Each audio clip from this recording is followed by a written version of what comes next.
दोस्तों कहते हैं ना कि किस्मत कभी कभी इंसान को किस मोड़ पर किससे मिला देती है, कोई नहीं जानता। ऐसे ही एक बच्चे के साथ इस कहानी में कुछ ऐसा हुआ जिसको सुनने के बाद आपके आंसू छलक पड़ेंगे। तो कहानी को अंत तक जरूर सुने। दोस्तों, मासूम बच्चे ने सिर्फ खाना मांगा था। करोड़पति पति पत्नी ने जो किया, पूरी इंसानियत रो पड़ी।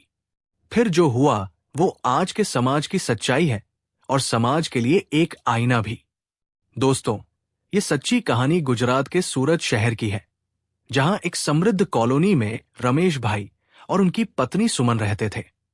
घर में सब कुछ था, पैसा, शोहरत, आराम। पर एक कमी थी। 8 महीने पहले उनके इकलौते बेटे राहुल की बीमारी से मृत्यु हो गई थी। तब से घर की हर दीवार जैसे रोने लगी थी। सुमन अक्सर राहुल के खिलौनों को छूकर रो देती थी और रमेश भाई खिड़की से बाहर ताकते रहते। उस सुबह भी कुछ ऐसा ही हुआ। सुमन सफाई कर रही थी, तभी अलमारी से राहुल की पुरानी कॉपी निकल आई। कॉपी के पहले पन्ने पर गोल गोल अक्षरों में लिखा था, मम्मी पापा, मैं आपसे बहुत प्यार करता हूं। इन शब्दों ने दोनों को अंदर तक तोड़ दिया। ड्राइंग रूम में बैठकर वे एक दूसरे के गले लगकर रोने लगे। उनकी आंखों से बहते आंसू चुपचाप फर्श पर गिरते रहे। तभी दरवाजे पर दस्तक हुई। सुमन ने आंखें पोंछी और धीरे से दरवाजा खोला। सामने एक 8 साल का बच्चा खड़ा था। दुबला पतला शरीर, मैले कपड़े, फटे जूते और आंखों में भूख की चमक।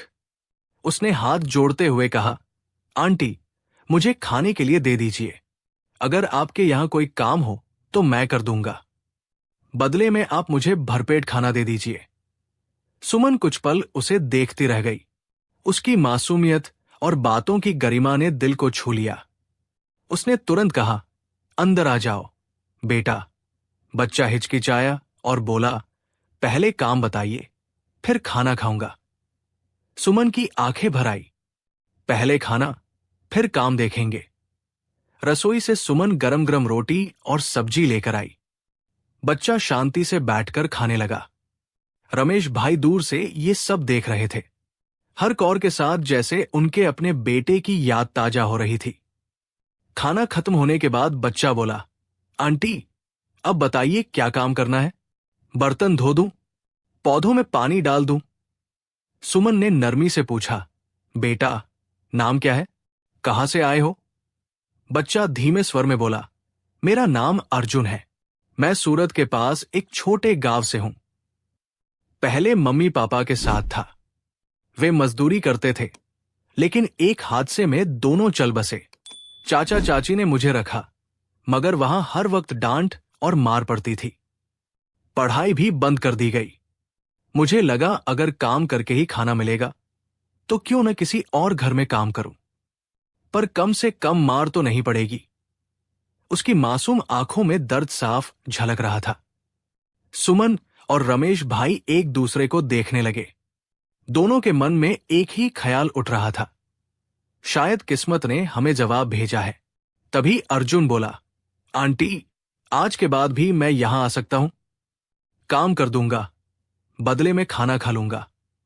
उसकी आंखों में अनकही दुआ झलक रही थी। सुमन का दिल भर आया, लेकिन वो मुस्कुराई। बेटा, आज से ये घर तुम्हारा भी है। यहां तुम्हें कोई भूखे पेट नहीं सोने देगा। रमेश भाई पास आकर बोले, अर्जुन, काम तो हम सब करेंगे, लेकिन तुम्हें पढ़ाई भी करनी होगी। बिना पढ़ाई के जिंदगी अधूरी है। अर्जुन ने चौंकते हुए पूछा, क्या मुझे सच में पढ़ने को मिलेगा? मेरे मम्मी पापा हमेशा कहते थे कि पढ़ाई से इंसान बड़ा बनता है, लेकिन चाचा चाची ने किताबें छीन ली थी। उसके शब्द सुनकर सुमन और रमेश भाई की आंखों में आंसू भर आए। सुमन ने उसका सिर सहलाया, अब किताबें कोई नहीं छीनेगा, तू खूब पढ़ेगा और बड़ा आदमी बनेगा। अर्जुन ने झिझकते हुए कहा, लेकिन आंटी, मैं बिना काम किए खाना नहीं खा सकता। मुझे तो दुकानदार ने सिखाया था कि बिना मेहनत का खाना मांगना भिखारीपन कहलाता है। मैं भिखारी नहीं बनना चाहता। यह सुनकर रमेश भाई गहराई से सोच में डूब गए। इतनी छोटी उम्र और इतनी समझदारी। उसी समय सुमन ने उसे छोटे छोटे काम बताए। पौधों में पानी डालना, अपना बिस्तर ठीक करना, किताबें सही जगह रखना। अर्जुन तुरंत तैयार हो गया और बड़े मन से पौधों को पानी देने लगा। उसके चेहरे पर मेहनत की खुशी झलक रही थी। शाम को सुमन ने साफ सुथरे कपड़े निकाले। अर्जुन ने जब उन्हें पहना तो वो आईने में खुद को देखता रह गया। उसके चेहरे पर पहली बार आत्मसम्मान की चमक थी। रमेश भाई ने कहा, कल हम स्कूल जाएंगे, तुम्हारा एडमिशन कराएंगे। अर्जुन की आंखें भर आई। क्या सच में मैं स्कूल जा सकता हूं? सुमन ने उसे गले से लगाकर कहा, हाँ बेटा, अब तू अकेला नहीं है। अगली सुबह अर्जुन तैयार होकर स्कूल पहुंचा। टीचर ने उसे क्लास में भेजा। शुरुआत में बच्चे हंसे, उसकी टूटी फूटी अंग्रेजी और गांव की बोली देखकर, लेकिन जल्दी ही सबने उसे अपनाया। अर्जुन ने पहली बार खुलकर किताब खोली और अक्षरों की दुनिया में डूब गया। टिफिन टाइम पर उसने सुमन के बनाए पराठे निकाले। पास बैठा बच्चा बोला, वाह, मेरी मम्मी भी ऐसे ही बनाती है। अर्जुन ने मन ही मन सोचा, अब मेरी भी मम्मी है। घर लौटकर अर्जुन ने उत्साह से हर बात सुनाई। कैसे टीचर ने उसकी तारीफ की, कैसे नए दोस्त बने। रमेश भाई ने गर्व से कहा, देखा सुमन, यही तो हमारी असली कमाई है। सुमन की आंखों में खुशी के आंसू थे। उस रात सोने से पहले अर्जुन धीमे स्वर में बोला, मां, क्या मैं आपको मां कह सकता हूं?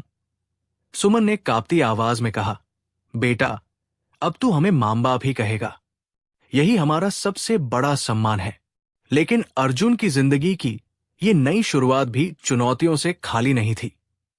मोहल्ले के लोग फुसफुसाने लगे, इतनी संपत्ति है, पर अपना खून नहीं तो अनाथ को ले आए। पता नहीं आगे क्या होगा। धीरे धीरे अर्जुन ने स्कूल की पढ़ाई में खुद को ढालना शुरू कर दिया। शुरुआत में उसे बहुत मुश्किल आई। कई बार कॉपी में शब्द गलत लिख देता, गणित के सवाल हल नहीं कर पाता। क्लास के कुछ बच्चे मजाक उड़ाते, गांव से आया है, इसे क्या पता। ये सुनकर अर्जुन का दिल टूटता, लेकिन वो चुप रहता। रात को देर तक बैठकर मेहनत करता और सुमन उसके साथ बैठकर उसे समझाती। इतिहास की बातें कहानियों की तरह सुनाती, गणित के सवाल खेल की तरह समझाती। रमेश भाई भी समय निकालकर उसकी मदद करने लगे। धीरे धीरे अर्जुन का आत्मविश्वास लौट आया। 3 महीने बाद स्कूल में निबंध प्रतियोगिता हुई।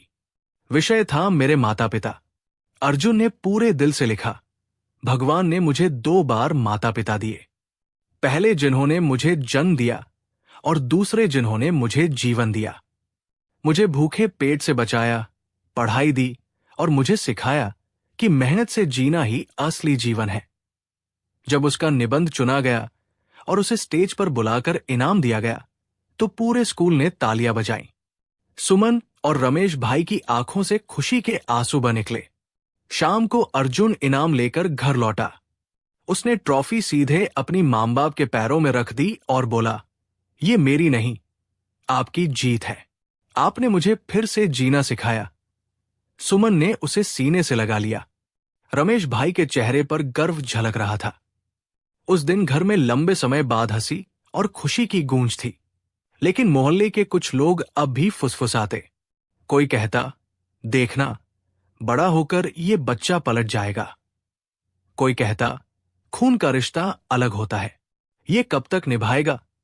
सुमन और रमेश भाई इन बातों को अनसुना कर देते। वे कहते, बेटे का रिश्ता खून से नहीं, दिल से होता है। अर्जुन भी अब समझदार हो गया था। वो जानता था कि दुनिया क्या सोचती है, पर उसे फर्क नहीं पड़ता था। उसके लिए बस उसकी मां और पापा ही सब कुछ थे।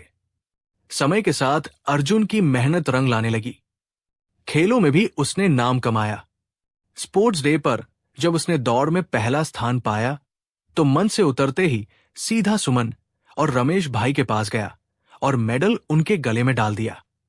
बोला, ये भी आपकी जीत है। दोनों की आंखें भर आई। लेकिन जिंदगी हमेशा इतनी आसान नहीं रहती। अर्जुन के चाचा चाची, जिन्होंने उसे कभी अपनाया नहीं था, अब उसकी तरक्की की खबरें सुनकर बेचैन होने लगे। एक दिन चाचा सूरत पहुंचे और मोहल्ले में पूछताछ करने लगे। ये खबर अर्जुन तक पहुंची तो उसका दिल घबरा गया। रात को डरते डरते उसने कहा, मां, अगर वो लोग मुझे वापस ले जाना चाहें तो मैं आपसे अलग नहीं होना चाहता। लेकिन क्या अर्जुन का अतीत वाकई उसे चैन से छोड़ देगा, या फिर नई जिंदगी में कोई और तूफान आने वाला था? खैर, अर्जुन अब किशोरावस्था में कदम रख चुका था। पढ़ाई में वह और निखरने लगा था। हर परीक्षा में अच्छे अंक लाता और खेलों में भी आगे रहता। उसके अध्यापक अक्सर कहते, इस लड़के में कुछ अलग है, मेहनत और लगन इसकी पहचान है। सुमन और रमेश भाई ये सुनकर गर्व से भर जाते। घर का माहौल भी पहले जैसा सूना नहीं रहा था। जहां कभी सन्नाटा पसरा रहता था, वहां अब अर्जुन की हंसी और बातें गूंजती थी। लेकिन दुनिया की बातें अभी भी पीछा नहीं छोड़ रही थी। मोहल्ले के कुछ लोग बार बार ताने कसते, खून का रिश्ता अलग होता है, देखना बड़ा होकर ये बच्चा सब भूल जाएगा। रमेश भाई हर बार जवाब देते, बेटे का रिश्ता खून से नहीं, दिल से होता है। सुमन भी यही मानती थी कि अर्जुन की मुस्कान ही सबसे बड़ी गवाही है। अर्जुन अब धीरे धीरे कॉलेज की उम्र में पहुंच रहा था। उसके सपने बड़े हो रहे थे। वो अक्सर कहता, पापा, मैं बड़ा होकर अपना व्यवसाय शुरू करूंगा, अपनी मेहनत से नाम कमाऊंगा। रमेश भाई मुस्कुराकर कहते, बेटा, मेहनत और ईमानदारी से कोई भी सपना अधूरा नहीं रहता। इसी दौरान अर्जुन की जिंदगी में नेहा नाम की लड़की आई। वो उसकी क्लास में थी, हंसमुख, समझदार और पढ़ाई में तेज। दोनों पहले दोस्त बने, फिर धीरे धीरे दिल की बातें भी साझा करने लगे। नेहा को अर्जुन की सादगी और ईमानदारी बहुत भाती थी। अर्जुन भी उसकी मुस्कुराहट में सुकून ढूंढता था।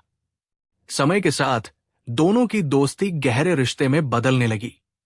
लेकिन अर्जुन हमेशा एक बात दोहराता, नेहा, मैं तुझसे बहुत प्यार करता हूं, लेकिन जब तक मेरे मां पापा की अनुमति न मिल जाए, मैं कोई फैसला नहीं करूंगा। नेहा पहले हैरान हुई, फिर अर्जुन की बात सुनकर उसके प्रति और भी सम्मान महसूस करने लगी। घर पर सुमन और रमेश भाई ने भी अर्जुन की इस सोच को देखकर गर्व महसूस किया। वे बोले, बेटा, तूने हर कदम पर हमें गर्व दिया है। अगर तेरी खुशी नेहा में है तो हमें कोई आपत्ति नहीं। सुमन ने तो नेहा को पहली मुलाकात में ही बेटी की तरह गले से लगा लिया। कुछ महीनों बाद अर्जुन और नेहा की शादी धूमधाम से हुई। रिश्तेदारों की भीड़, शहनाइयों की गूंज और हर कोने में खुशियां ही खुशियां। रमेश भाई और सुमन की आंखों में आंसू थे, खुशी के, संतोष के। वे सोच रहे थे कि भगवान ने उनकी जिंदगी को फिर से रोशन कर दिया है। लेकिन शादी के कुछ महीनों बाद ही हालात बदलने लगे। नेहा, जो पहले सुमन और रमेश भाई की बहुत इज्जत करती थी, धीरे धीरे बदलाव दिखाने लगी। उसे लगने लगा कि अब तो उसका पति ही सब कुछ कमा रहा है, तो सास ससुर का कहां मानने की कोई जरूरत नहीं। घर में छोटी छोटी बातों पर तकरार शुरू हो गई। सुमन चुप रहती, सोचती, बेटे को क्यों परेशान करूं, लेकिन दिल में पीड़ा छुपा नहीं पाती। रमेश भाई कहते, सच बता दो अर्जुन को। मगर सुमन हर बार रोक देती, नहीं, अगर बेटा पत्नी के कहे में आकर हमसे अलग हो गया तो मैं ये जोखिम नहीं उठाऊंगी। पर एक दिन किस्मत ने सबके सामने सच्चाई ला दी। अर्जुन अचानक घर लौटा और उसने नेहा को सुमन से ऊंची आवाज में बोलते हुए सुन लिया। अर्जुन का चेहरा गुस्से से लाल हो गया। उसने साफ कहा, नेहा, अगर तुमने मां के खिलाफ एक शब्द भी बोला तो मैं भूल जाऊंगा कि तुम मेरी पत्नी हो। नेहा ने पहली बार अर्जुन का ये रूप देखा और सन्न रह गई। लेकिन ये तो बस एक शुरुआत थी। कुछ दिनों तक घर का माहौल तनावपूर्ण रहा। अर्जुन ने नेहा को मनाने की कोशिश नहीं की। इससे नेहा और भी बेचैन हो गई। आखिर एक रात उसने अर्जुन से कहा, तुमने मुझे मनाने की कोशिश क्यों नहीं की? मैंने ऐसा क्या बुरा किया था? अर्जुन ने एक गहरी सांस लेकर कहा, नेहा, शायद तुझे अभी तक मेरी असली कहानी नहीं पता। उसने नेहा को बैठाकर सब बताया, कैसे उसके असली माता पिता एक हादसे में गुजर गए थे, कैसे चाचा चाची ने उसे सताया, कैसे वो भूखा प्यासा सूरत की सड़कों पर भटकता रहा, और कैसे सुमन और रमेश भाई ने उसे अपने बेटे की तरह अपनाया। अर्जुन की आंखें भर आई। अगर ये दोनों मुझे न मिलते तो शायद मैं आज जिंदा भी न होता। उन्होंने मुझे नया जीवन दिया है, इसलिए मेरे लिए इनसे बड़ा कोई नहीं। अगर तू इनका सम्मान नहीं कर पाएगी तो मेरे साथ रहना मुश्किल होगा। नेहा का दिल पिघल गया। उसकी आंखों से आंसू बह निकले। वो सीधी सुमन के पास गई, उनके पैरों में गिरकर बोली, मां, मुझसे गलती हो गई, मुझे माफ कर दीजिए। अब से आपको कभी शिकायत का मौका नहीं मिलेगा। सुमन ने उसे उठाकर गले से लगा लिया और कहा, बेटी, तू हमारी बहू ही नहीं, हमारी बेटी भी है। उस दिन के बाद घर का माहौल पूरी तरह बदल गया। नेहा अब पहले से भी ज्यादा सुमन और रमेश भाई का ख्याल रखने लगी। अर्जुन ने भी राहत की सांस ली। कुछ सालों बाद अर्जुन और नेहा के 2 प्यारे बच्चे हुए। उनकी किलकारियों ने घर में खुशियों का सागर भर दिया। रमेश भाई और सुमन अब दादा दादी बन गए थे। वे बच्चों के साथ खेलते, कहानियां सुनाते और उनकी हर छोटी बड़ी जरूरत पूरी करते। अर्जुन अपनी मेहनत से व्यवसाय में सफल हुआ और मोहल्ले में मिसाल बन गया। लोग अब कहते, देखो, जिसने अनाथ बच्चे को अपनाया था, आज उसी ने उनका नाम रोशन कर दिया। घर में हर तरफ प्यार और अपनापन था। अर्जुन ने साबित कर दिया कि असली रिश्ता खून से नहीं, दिल से बनता है। सुमन और रमेश भाई की आंखों में अब कोई कमी नहीं थी। उन्होंने भगवान का धन्यवाद किया कि जिसने उनका बेटा छीन लिया था, उसी ने एक नया बेटा उन्हें लौटाया। दोस्तों, ये कहानी हमें यही सिखाती है कि इंसानियत सबसे बड़ा रिश्ता है। अगर दिल से किसी को अपनाया जाए तो खून का रिश्ता भी छोटा पड़ जाता है। अब आप बताइए, क्या आपके हिसाब से असली बेटा वही है जो खून से जुड़ा हो, या फिर वही जो दिल से मां बाप की इज्जत और सम्मान करे? तो दोस्तों, ये कहानी आपको कैसी लगी कमेंट करके जरूर बताएं और चैनल को सब्सक्राइब करना बिल्कुल ना भूलें। मिलते हैं नई कहानी के साथ। बहुत बहुत धन्यवाद।